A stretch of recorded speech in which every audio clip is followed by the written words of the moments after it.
Hello, my name is Tamsin and I'm a principal engineer working for Baker Hughes in the part of the business that designs and makes flexible pipe systems which take oil and gas products from oil wells on the seabed up to the surface to be turned into petrol and other products.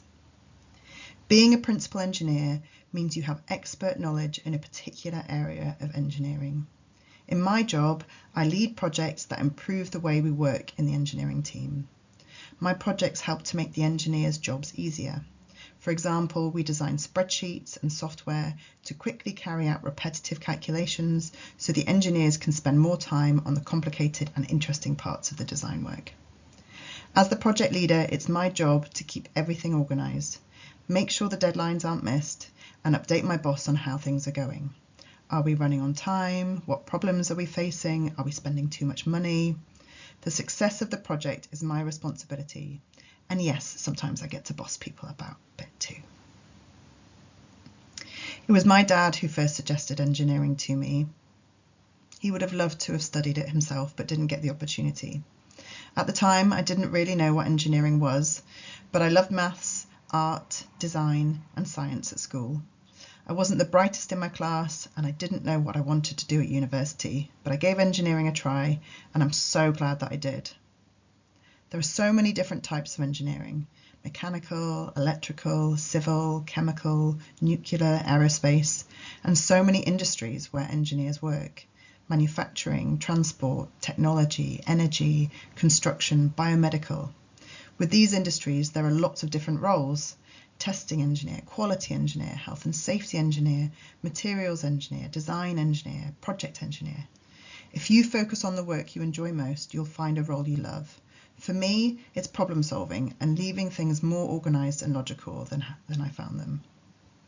My career has given me amazing opportunities to travel and work on exciting projects.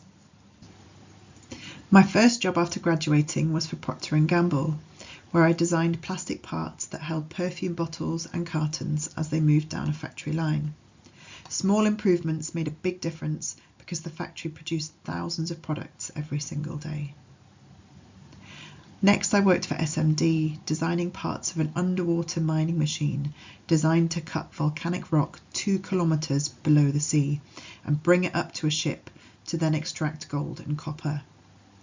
It was challenging because of the extreme environment: deep water, high pressure, high temperature, and volcanic chemicals. And we had to think carefully about the impact on the environment and the sea life. My next job took me to Norway for Aker Solutions. I worked on umbilicals, huge underwater cables that provide power to control oil well equipment on the seabed.